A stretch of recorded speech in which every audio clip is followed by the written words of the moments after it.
ఆయనకి 4 పెళ్ళాలు. లేదు నాకు 3 పెళ్ళాలు ఉన్నాయి అన్నావు. నీకు 3 పెళ్ళాలు ఉన్నాయా? 4 పెళ్ళాలు లేదా? నీకు 4 పెళ్ళాం ఉంది.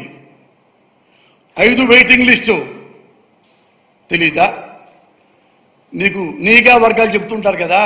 నాకు నీగా వర్గాలు సినిమా ఇండస్ట్రీలో చెప్పారు.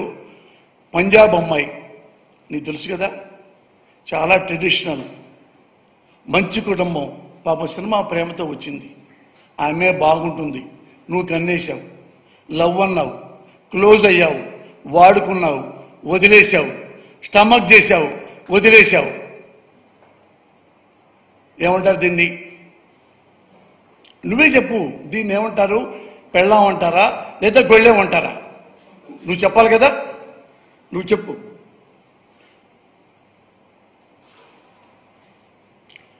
సరే, పెళ్ళాలు గిళ్ళాలు జరుగుతున్నాయి, అది మా పర్సనల్ మ్యాటరు. పర్సనల్గా మా మ్యాటర్ మాట్లాడితే ఊరుకోమన్నారు. తప్పే, పర్సనల్గా మాట్లాడకూడదు.